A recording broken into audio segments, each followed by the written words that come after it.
მაშინ ესე თქვენ უყურებთ არგუმენტების დასკვნით ნაწილს ჩვენ საუბრობთ კონსტიტუციაზე, იქიდან გამომდინარე, რომ დაიდო საბოლოო დასკვნა ვენეციის კომისიის და ჩვენი სტუმრები არიან ჩიორა თაქთაკიშვილი, მანენა ნაჭყებია. კაპიტან ჩიორა, კითხვა რომელიც თქვენს ოპონენტს ამ შემთხვევაში აქვთ, რატომ ჩქარობთ, სადგე ჩქარება ჯერ კიდევ 3 წელია იქამდე, ვიდრე ეს ცვლილებები ძალაში შევა? სწორედ იმიტომ, რომ ჩვენი ხელისუფლება არის ის ხელისუფლება, რომელსაც გონია, რომ ყველაფერი არ არის კარგად საქართველოში, სწორედ იმიტომ, რომ ეს არის ის ხელისუფლება, რომელიც ფიქრობს და რომელიც კონკრეტულ გეგმებს თავაზობს საზოგადოებას, იქნება ეს გლეხები, როდესაც პრეზიდენტი უშუალოდ მიდის და მათ ესაუბრება კონკრეტულად როგორ შეიძლება მათი პრობლემების მოგვარება, თუ ეს იქნება დასაქმების სფერო, თუ პენსიების თემა, თუ სოციალურად დაუცველი საქართველოს მოსახლეობის დახმარება.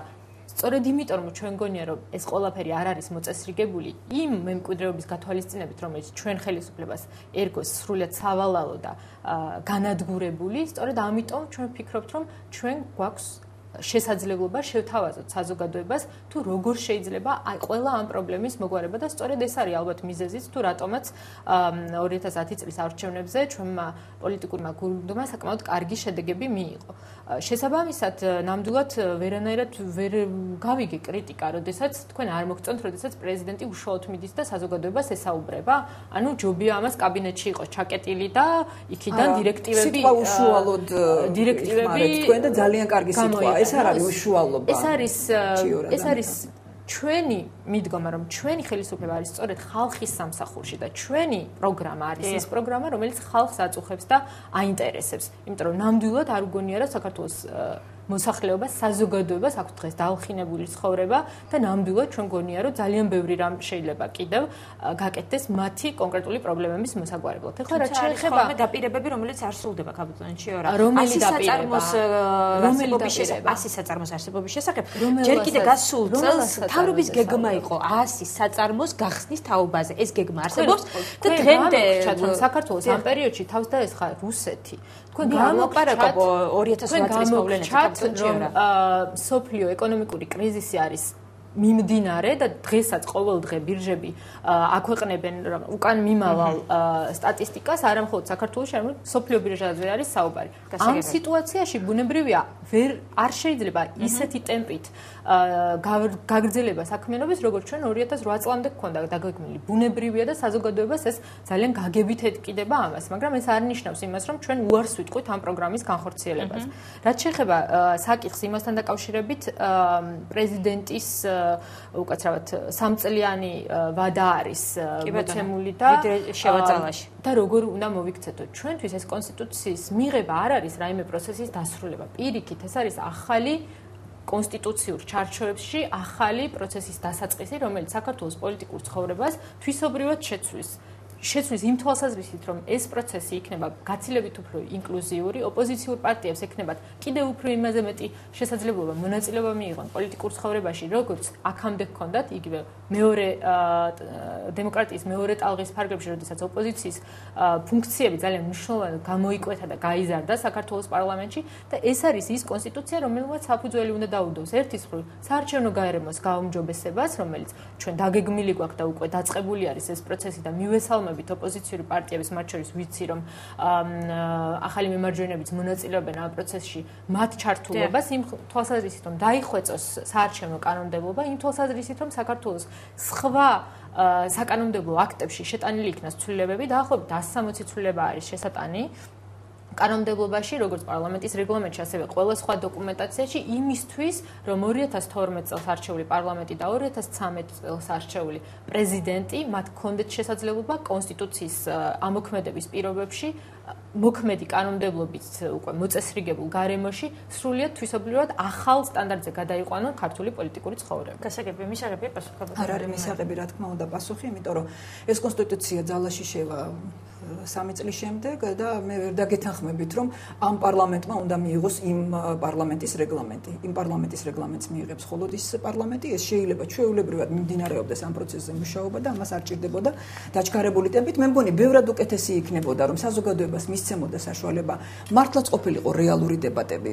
ქალბატონო თია, იმიტომ რომ რეალურად დებატები ამ თემასთან დაკავშირებით იყო მხოლოდ იმ არხებზე, რომლებიც მთელ საქართველოზე ვერ ვრცელდება, არც რუსთავიურს, არც საზოგადოებრივ მაუწყებელს, ერთადერთი დებატი იყო საზოგადოებრივ მაუწყებელზე, რეალურად არ ყოფილა ესეთი დებატები, სადაც ოპოზიციას და ხელისუფლებას მიეცემოდა საშუალება ერთმანეთის არგუმენტები წამოაყენონ. ჩვენ არ გულისხმობთ ამ შემთხვევაში. არა, თქვენ სამწუხაროდ ვერ ვრცელდებით საქართველოზე, ასევე კავკასიაც ვერ ვრცელდება.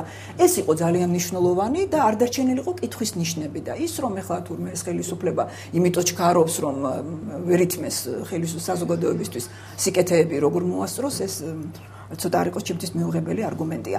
ჯობდა მე ასე მგონია რომ აი ეს კითხვის ნიშნები, ეს უკმაყოფილება, ეს დამოკიდებულება ოპოზიციური პარტიების მხრიდან, სამოქალაქო საზოგადოების მხრიდან მე ელემენტარულად იცით მინდა ვკითხოთ. ხომ არსებობს რაღაცა ლოგიკა. ღია საზოგადოება საქართველოს მიერ ორგანიზებულ შეხვედრაზე, სადაც იყო საქართველოში არსებული თითქმის ყველა მეტნაკლებად ავტორიტეტული არასამთავრობო ორგანიზაცია და თითქმის ყველა პოლიტიკური პარტია.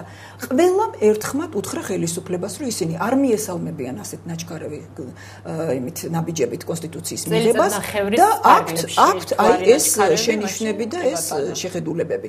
ხელისუფლება მაინც გააკეთა თავისი. რა ჯობდა ეხლა რომ 3 წელი შემოგვედა ეს კონსტიტუცია თაროზე და მართლა გაგვეკეთებინა ისე რომ არ არის რატო ჩქარობს ხელისუფლება მაშინ თუ კი ეს არგუმენტი არ არის. იმიტომ ვკითხე ქალბატონ ჩიურას რომ ძალიან მაინტერესებდა როგორც ჩანს რაღაც ეჭვები მიხეილ სააკაშვილის მხრიდან მაინც არის რომ შესაძლოა იმ პარლამენტში მას არ ყავდეს ესეთი უმრავლესობა რომლის საშუალებითაც განიმტკიცებდა პოზიციებს, მაგრამ სიმართლე გითხრათ ამ შემთხვევაში ჩემთვის ძალიან ნაკლები და მეორე ხარისხოვანი მნიშვნელობა აქვს იმას ეს ყველაფერი მიხეილ სააკაშვილისთვის კეთდება თუ არ კეთდება. ერთშვენიერ დღეს ყველაფერი შეიძლება ისე დაინგრეს რომ მიხეილ სააკაშვილისთვის აღარ იყოს ეს.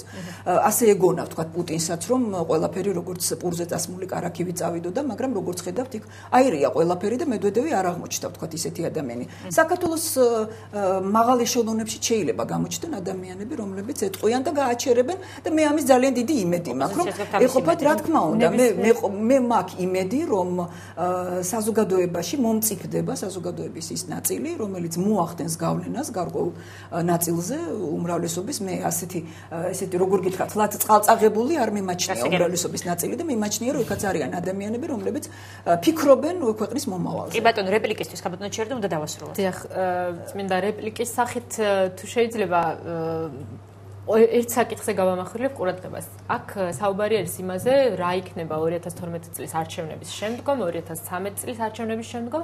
ბუნებრივია ყველა პოლიტიკური პარტია ემზადება გამარჯვებისთვის და მე ძალიან მიკვირს თუ კი ოპოზიციური პარტიები არ ემზადებიან გამიკვირდება ამისთვის და პარლამენტში ძალიან დიდი დებატები იყო სწორედ იმასთან დაკავშირებით რომ ოპოზიცია თავისთავად ყოველთვის ოპოზიციად წარმოიდგენს სამომავლო პერსპექტივაში მაშინ როდესაც ხელისუფლებაში მოსulis წარმოადგენა უჭერს მაშინ როდესაც ყველა პოლიტიკური პარტია პირიქით ფიქრობს სწორედ გამარჯვებაზე და გამარჯვებით მოსვლაზე და იმაზე თუ როგორ გამოიყენებს ამ კონსტიტუციას.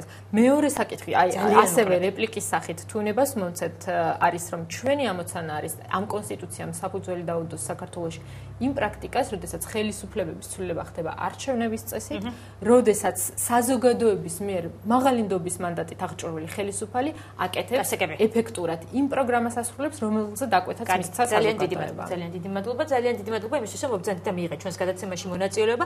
ჩიორა თაქთაქიშვილი მალე ნაჭრებია ჩვენი გადაცემის სტუმრები, მადლობთ რომ მობრძანეთ და მიიღეთ გადაცემაში მონაწილეობა. ზუსტად 9 საათზე თქვენ გველოდებათ მაესტროს ახალი ამბები მაკა ცინცაძესთან ერთად. 10 საათზე პირდაპირ საუბარი ეკაბერიძესთან პირველ ნაწილში თქვენ შემოგთავაზებთ ჩართვას ამერიკის შეერთებული შტატებიდან კარნეგის ფონდის ექსპერტი თომას დე ვალი საუბრებს გადაცემაში, ხოლო მეორე ნაწილში ეკაბერიძის სტუმარი იქნება დავით გამყრელიძე. მე ხვალ 8 საათამდე გემშვიდობებით ნახვამდის.